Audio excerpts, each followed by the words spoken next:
Hi everyone, hello and welcome back to Crazy Kalyn Vlogs. I am here, we are back together, and today I'm just doing a quick, short and sweet coffee with Kalyn Chat.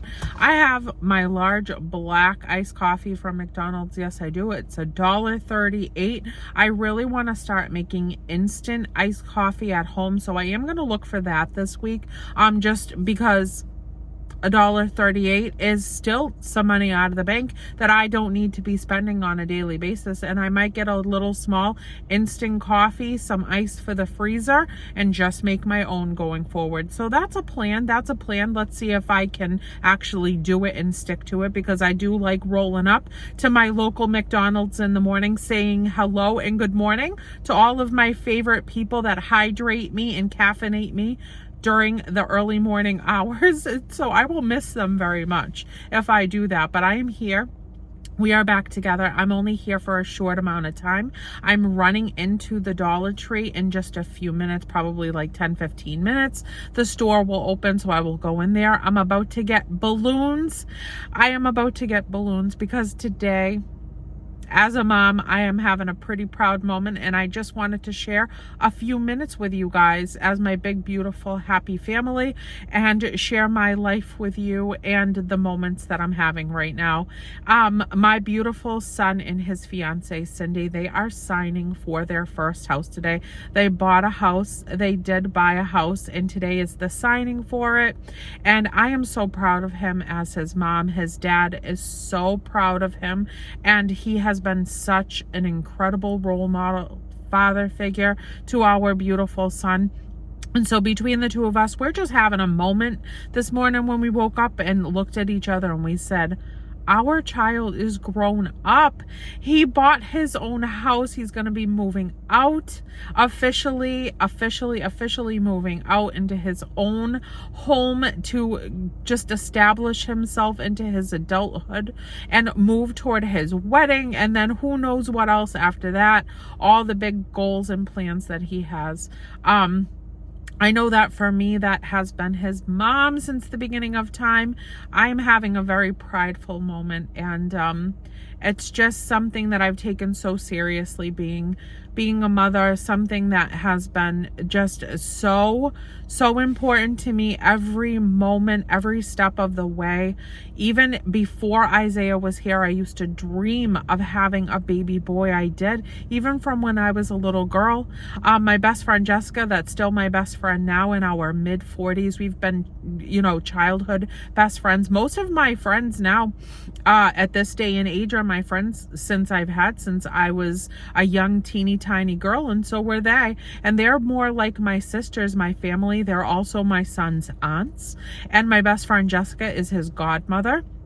And when her and I were in the 4th grade, we were coming up with all kinds of hopes and dreams when we were older of, oh, one day we'll be married and we'll have kids. What kind of kids do you think that you'll have? And she wanted all boys. She wanted 9 boys. And I only wanted 1 boy, because even from when I was a very young girl, I used to dream of having a boy. I always had him in my heart. I always dreamed of growing up and having a son. And even at that early age of 4th grade, I think between 8 and 9 years old, I knew that I wanted a boy, that I was more than likely going to have a boy, because that's what I always felt. And I already had his name picked out, Isaiah. So when we were on that 4th grade playground having recess during school time, she had a little pad of paper with a pen, and we shared notes, and she wrote down 9 boys' names. I think that I remember these specifically: Jake, Blake, Jordan, Tom, and so on and so forth, up to 9 boys' names. That's what Jessica wrote down. And I had only 1 name on my sheet of paper, which was Isaiah. And there Isaiah was. He came along in my early 20s. It was not easy to have him. I had a very difficult time getting pregnant. I had a very, very difficult time being pregnant and holding on to the pregnancy. I was hospitalized for most of my pregnancy. I had a very, very difficult birth. Isaiah had a difficult birth into the world, but luckily and happily and feeling very blessed, he came into the world happy and healthy. always has been a very wonderful, well-natured young man. He was a well-natured child, baby, everything. Never really cried, always silly, happy, very rambunctious. He's a little, precocious like his mom, a little eccentric through his childhood like his mom. And I've had a wonderful time mothering my son, and I will continue to mother my boy until the end of time. Even as he grows more and more into his adulthood, he will never have to want for anything, because I'll know what he wants before he even can say it out loud, and I will be there for him and his wonderful dad that chose us to be his life and his family, that came in when Isaiah was 5.5 years old and took over that wonderful fatherhood role willingly and honorably, and made us promises that he still keeps to this day.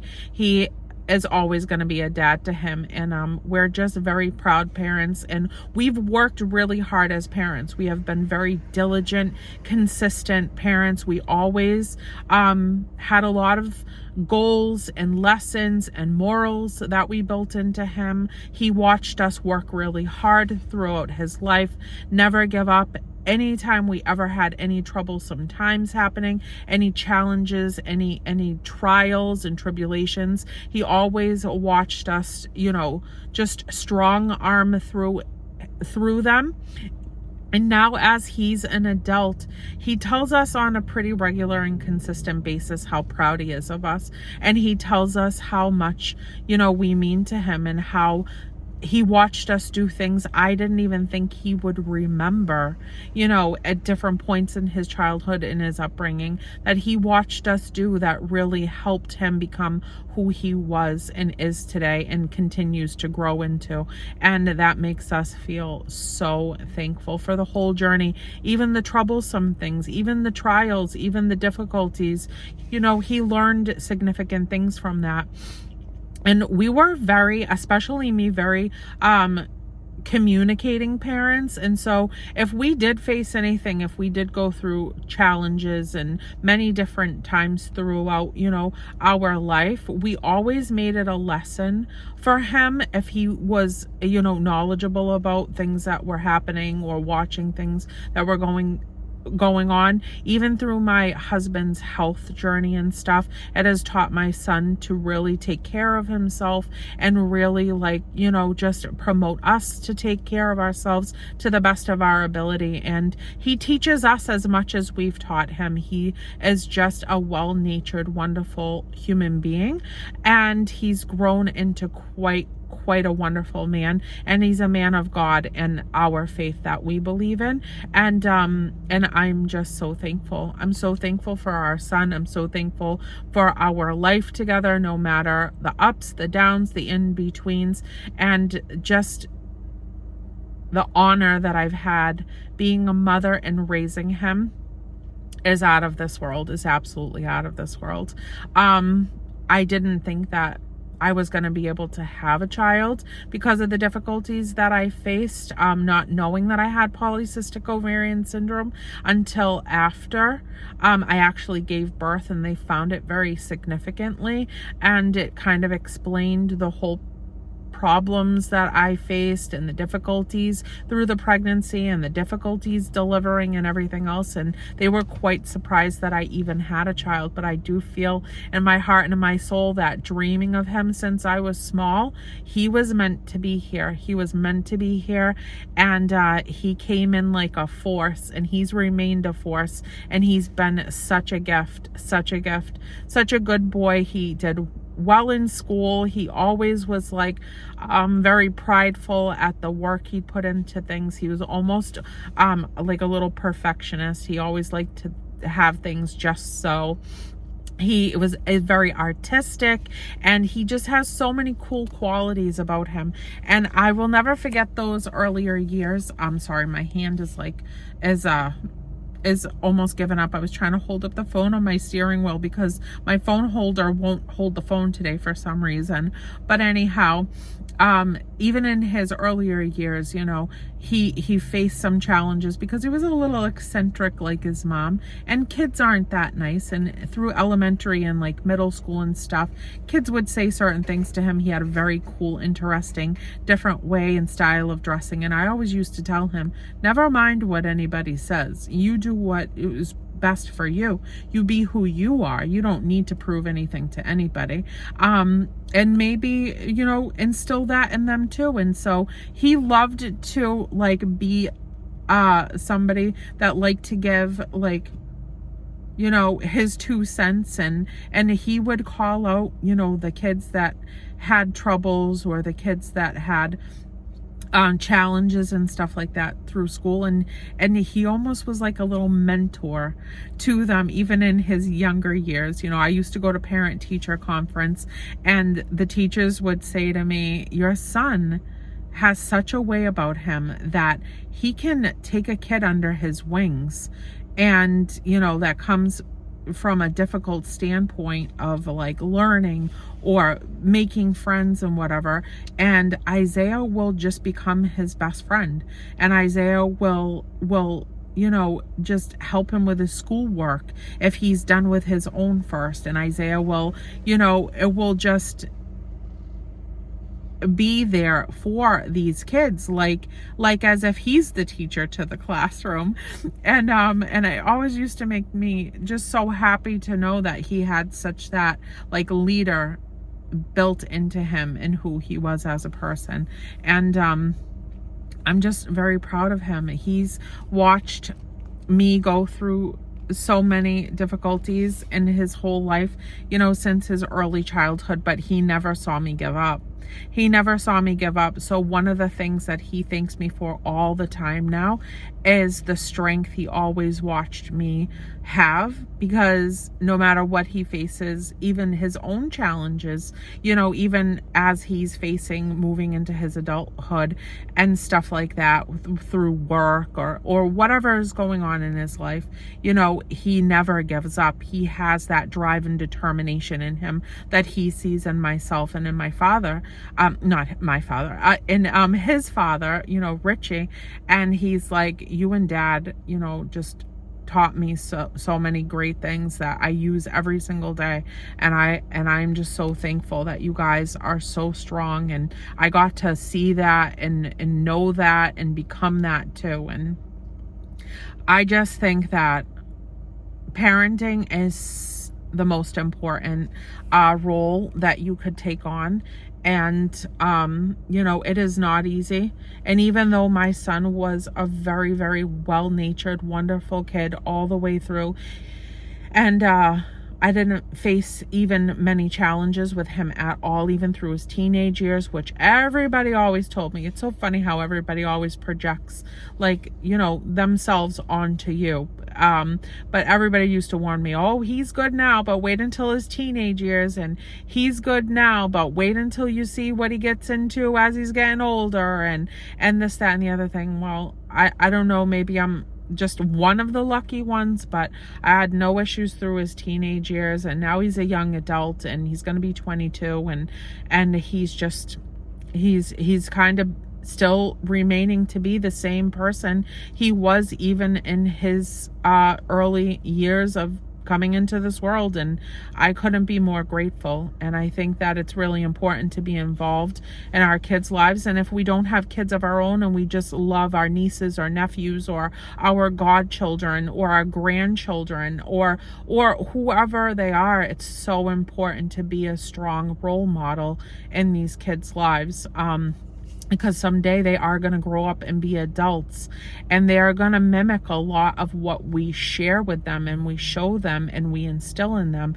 And, and we want to instill the best that we can in them, because they're the next generation that is going to be ahead of this world and making a mark on the world. And we want to give them as many opportunities as we can to bring the best of themselves into this environment that they surround themselves in, the people that they surround themselves with. And I just think it's really super, super important. So today is a big day. And I am so thankful that my husband Richie, his father that chose us and has been the best gift to us, is here to witness it. Even though we've had so many scares with his health through the last 9 years, he is here, he is well, he is, still here fathering and being present in Isaiah's life in the best way possible, and we're going to get to witness this and them walking into their front door, their own front door for the first time. And I am so excited to be here myself, because I've had so many challenges throughout my life, and I had so many times that I could have been taken down and just fallen and stayed down from the challenges that I've faced. But I'm still here, and I'm still strong, and I'm able to witness this too.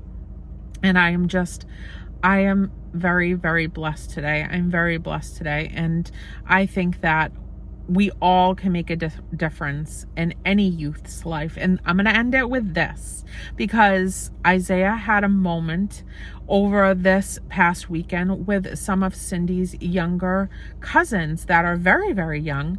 And Isaiah started talking to them about faith. And they didn't really know really what he was talking about at first. And he went and asked permission to one of her family members that was the father of these two younger cousins. And he said, is it okay if I go ahead and talk to, the boys about faith? And he was kind of taken aback by Isaiah's ask of this. And they said, he said, well, yeah, sure. I would actually love that. I haven't really had an opportunity. I didn't know how to address it with them, because they are still, younger.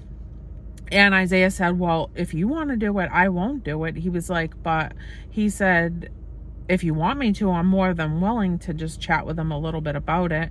Well, Isaiah called me so proud of this moment that he had. He said, this is the coolest moment of the whole weekend, Mom. And he called me and he said, I just literally did a Bible study with the two boys, and they were so invested in every word I was saying. And after we talked about faith and, God, to what we believe in as a family, they wanted to color and draw and stuff. And they just on their own, they wanted to draw pictures of what they talked about. They sat and they created this thing. And Isaiah then asked the dad at the end of the Bible study, an introduction of the faith. And he asked their dad, is it okay if I bring them to church with us on Sundays if they want to go? And if it's okay with you, if you can't go, can I bring them? Because the boys said that they would love to go. And he said yes. I would love that. He was like, and I would like to go too if I'm not working.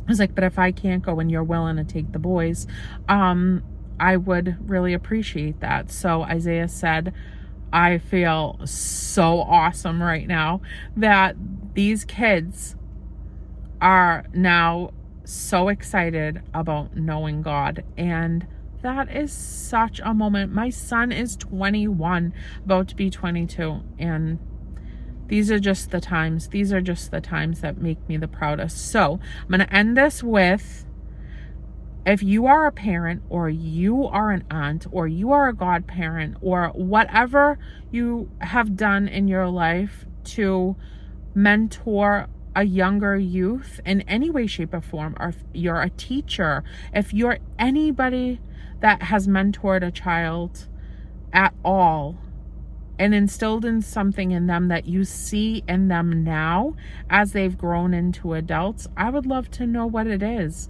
I would love to know what your proud moment is of what you've built into a younger youth that has taken it into their adulthood, and you look back at it as one of the proudest moments that you've had, that you planted that seed inside of them. So I love you all so much. I hope everybody has a beautiful, wonderful, fantastic, awesome, blessed day. And I will be seeing you guys very, very soon. I love all you beautiful faces. Bye, everyone.